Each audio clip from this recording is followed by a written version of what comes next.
Hello my student, आप सभी को अपने चैनल एग्जाम प्री में स्वागत है। तो आप लोग कैसे हैं? अच्छे होंगे, मस्त होंगे, ज़बरदस्त होंगे। तो चलिए आज की इस क्लास में आपको क्लास 10th का जो है सामाजिक विज्ञान सोशल साइंस का लेकर आ चुके हैं। ठीक है, मॉडल पेपर आने वाला है।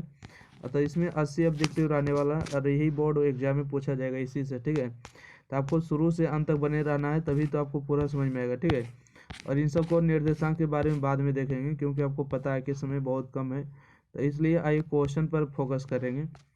और जिसका भी आंसर पता रहे तो आपको जरूर बताना है। अगर व्हाट्सएप ग्रुप में जुड़ना चाहते देखिए बता देते 90 65 71 94 39। ठीक है, आपको लगता है कि एग्जाम के समय में क्वेश्चन आएगा, लेना चाहिए। ठीक है, तो आपको यहाँ पर जुड़ जाना है। वायरल प्रश्न ओरिजिनल रहेगा तो हम ओरिजिनल कहेंगे, वायरल रहेगा तो वायरल ही कहेंगे। ठीक है, ध्यान रखिएगा। ये क्वेश्चन एक है, इनमें से क्या सामाजिक विभेद का कारण है? ठीक है, सामाजिक विभेद का कारण देखिए भाषा के आधार पर भी होता है, धर्म के आधार पर भी, जाति के आधार पर। तो इसका राइट आंसर डी होगा। ठीक है, यानी सामाजिक विभेद का कारण इनमें से सभी हो। अगला है कि स्वतंत्रता के मूल अधिकार का संबंध किसे है? स्वतंत्रता का मूल अधिकार किस में दिया गया है?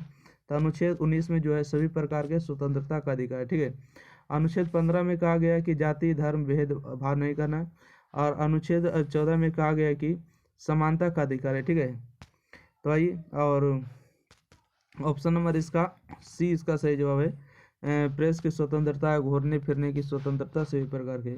इनमें कहाँ सर्वप्रथम महिलाओं को वोट का अधिकार मिला? ठीक है, सर्वप्रथम पूछेगा। ठीक है, सर्वप्रथम कहाँ महिलाओं को वोट देने का अधिकार मिला है? तो 3 का सही जवाब इंग्लैंड में मिला था, राइट आंसर होगा।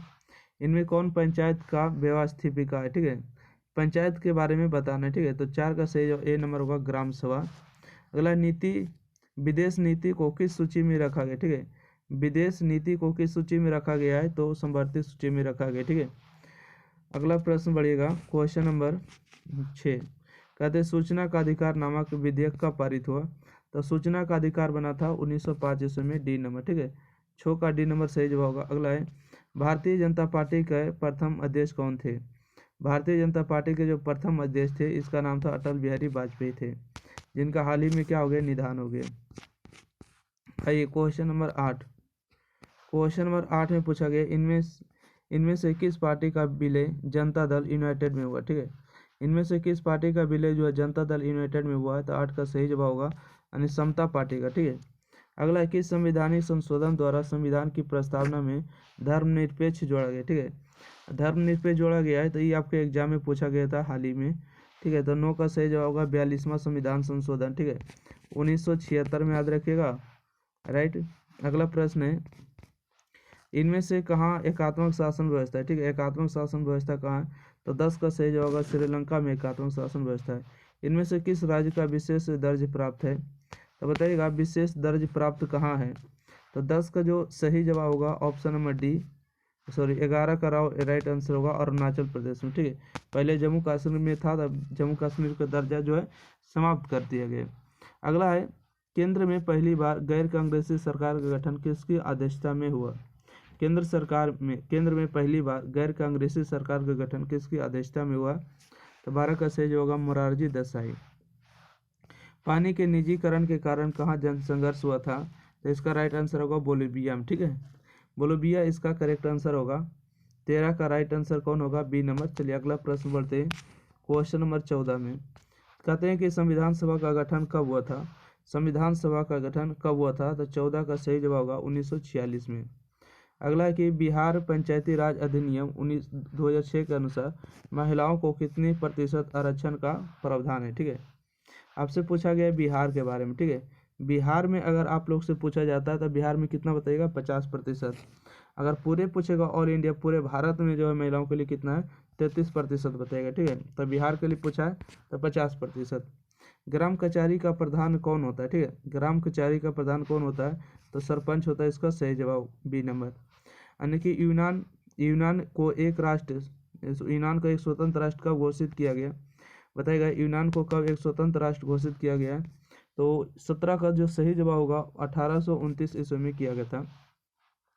लाला लाजपत राय ने किन की जीवनी लिखी? ठीक है, लाला लाजपत राय ने किन की जीवनी लिखी? तो मेजनी की जीवनी लिखा। ठीक है, मेजनी का जीवनी लिखा है। अगला प्रश्न देखिएगा, रक्त और लौह नीति का अवलंबन किसने किया? ठीक है, तो बिस्मार्क ने किया, लेनिन ने किया, कौन किया? राइट आंसर 19 का होगा डी नंबर, बिस्मार्क ने किया। ठीक है, अगला है कि राइन राज्य संघ का निर्माण किसने किया? राइन राज्य संघ का निर्माण जो किया था नेपोलियन बोनापार्ट ने किया। ठीक है। अगला है कि ब्रोसेन सेप्ट नामक सभा की स्थापना कहाँ हुई? तो 21 का सही जवाब होगा जर्मनी में हुआ है।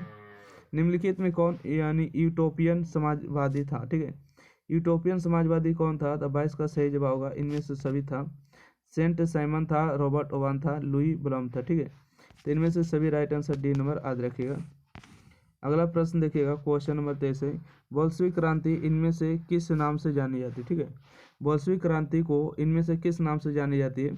तो इसका जो सही जवाब होगा अक्टूबर की क्रांति से जानी जाती है। इनमें से कौन जो है गुप्त पुलिस संगठन था? ठीक है। इनमें कौन जो गुप्त पुलिस संगठन था? 24 का सही जवाब होगा चेक था। ठीक है। चेक का इसका राइट आंसर होगा। यानी कि नरोत्तम सिंहानो ने राजनीतिक से संन्यास कब लिया? ठीक है।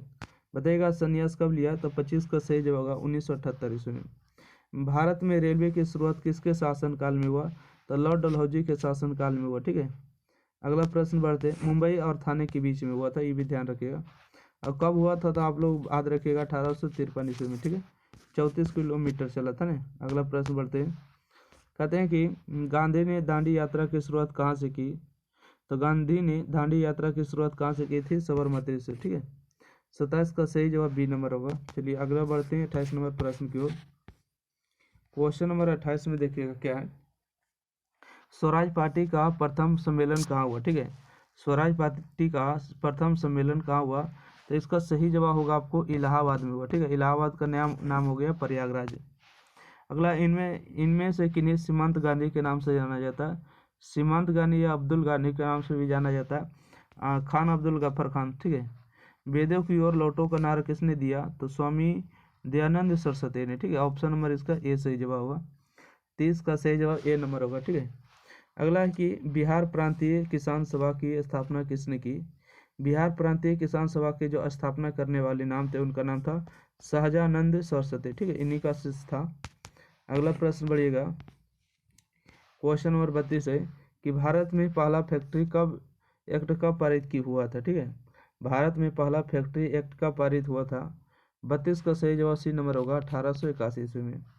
ब्रिटिश संसद के किस अधिनियम ने भारत में व्यापार पर ईस्ट इंडिया कंपनी के एक अधिकार को समाप्त कर दिया था?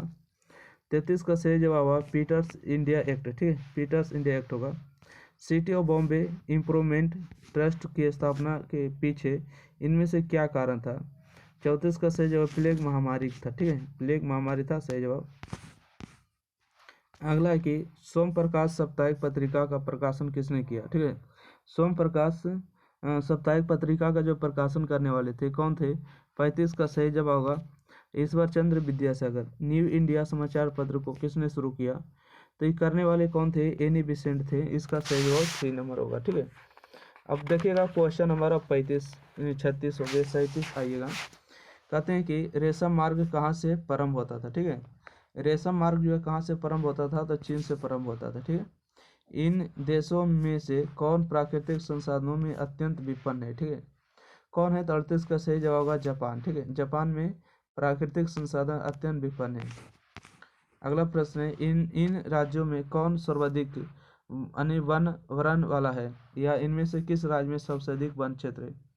सबसे अधिक वन क्षेत्र पाए जाने वाले राज्य है मध्य प्रदेश। अगला, रोहिल्ला राष्ट्रीय उद्यान कहाँ स्थित है? ठीक है। रोहिल्ला राष्ट्रीय उद्यान कहाँ स्थित है? तो हिमाचल प्रदेश में है। अगला, सागर सम्राट क्या है? ठीक है।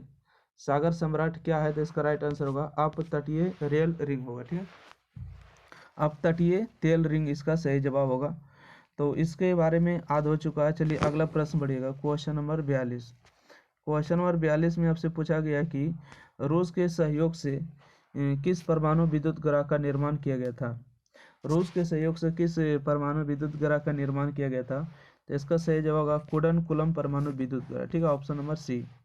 इनमें से किससे सुनहरा रेशा कहा जाता है? ठीक है।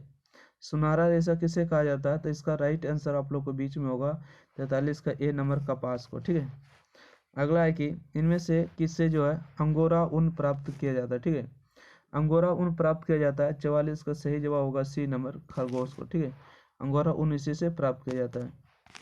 अगला प्रश्न देखिएगा क्वेश्चन नंबर 45। भारत में लौह अयस्क इस्पात का पहला कारखाना कहाँ स्थापित किया गया था? भारत में लौह इस्पात का पहला कारखाना कहाँ स्थापित किया? 45 का सही जवाब होगा झारखंड में। भोपाल त्रसादी में किस गैस का रिसाव हुआ था? तब मिथाइल आइसोसाइनाइड का हुआ था। ठीक है, ऑप्शन नंबर सी उसका सही जवाब होगा, मिथाइल आइसोसाइनाइड गैस का रिसाव हुआ था। चलिए अगला प्रश्न बढ़ते हैं। 45 के बाद 46 नंबर प्रश्न है। 46 हो गया, 47 नंबर देखिएगा। कहते हैं भारत का सबसे लंबा राष्ट्रीय राजमार्ग कौन है? ठीक है, भारत का सबसे लंबा राष्ट्रीय राजमार्ग कौन है? तो 47 का सही जवाब होगा बी नंबर, NH 44 होगा। यानी सबसे बड़ा रेल जोन कौन है? ठीक है, सबसे बड़ा रेल जोन कौन है? तो 48 का सही जवाब होगा उत्तर रेलवे। ठीक है, उत्तर रेलवे जो है सबसे बड़ा रेल जोन है। वायु परिवहन का राष्ट्रीयकरण कब किया गया था? वायु परिवहन का राष्ट्रीयकरण कब किया गया था? तो 49 का सही जवाब होगा डी नंबर, 1953 में। चलिए अगला प्रश्न देखिएगा। सदियों से धुबरी तक कौन राष्ट्रीय जल मार्ग है? ठीक है, सदियों से धुबरी तक कौन राष्ट्रीय जल मार्ग है? 50 का सही जवाब होगा बी नंबर, राष्ट्रीय राजमार्ग संख्या 2। ठीक है, राष्ट्रीय राजमार्ग संख्या 2 है। अगला है फाल्टा विशेष आर्थिक क्षेत्र कहाँ है? ठीक है, फाल्टा विशेष आर्थिक क्षेत्र कहाँ है? तो 51 का सही जवाब होगा पश्चिम बंगाल में है। अगला प्रश्न देखिएगा। मोनाजाइट किस राज्य में सर्वाधिक पाया जाता है? ठीक है, मोनाजाइट जो सर्वाधिक किस राज्य में पाया जाता है? तो केरल में पाया जाता है। भारत का कोटनोपोलिस किस नगर को कहा जाता है?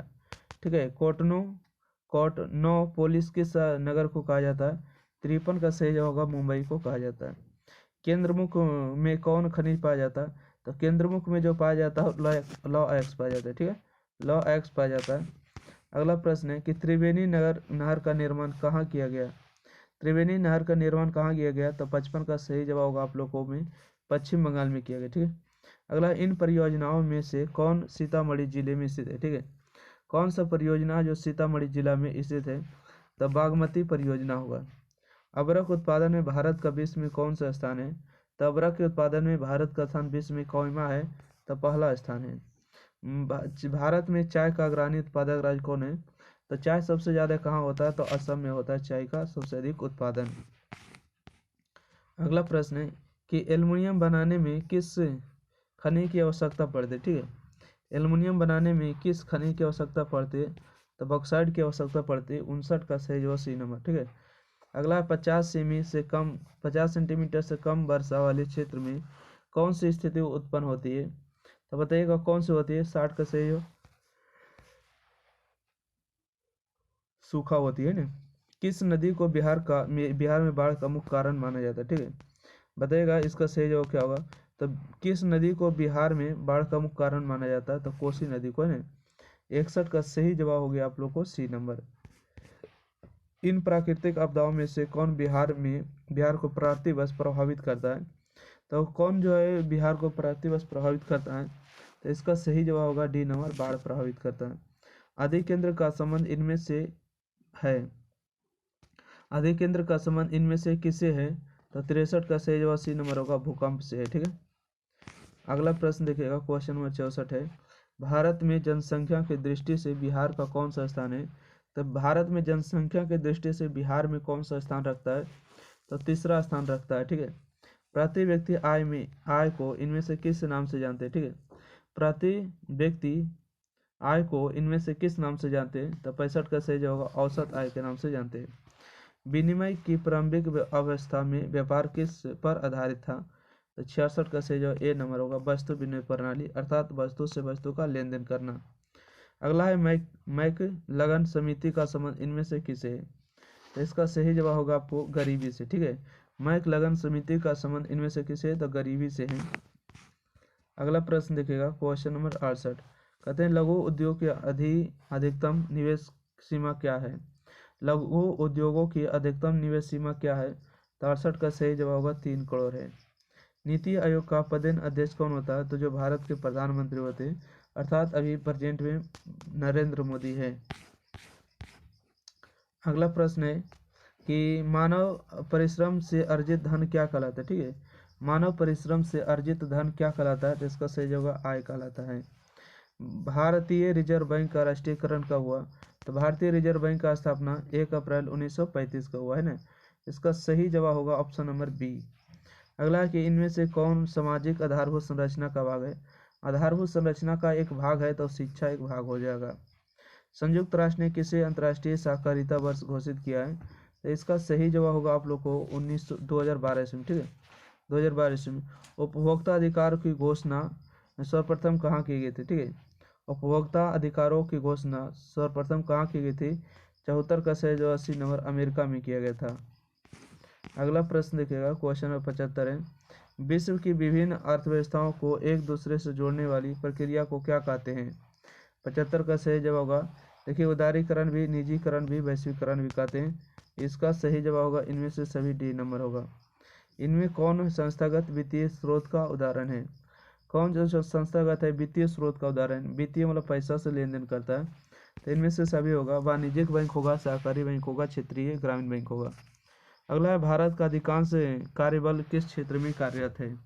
तो भारत में अधिकांश जो है कार्यबल किस क्षेत्र में यानी कि कार्यरत है, तो 77 का सही जवाब होगा सी नंबर, तृतीय क्षेत्र में।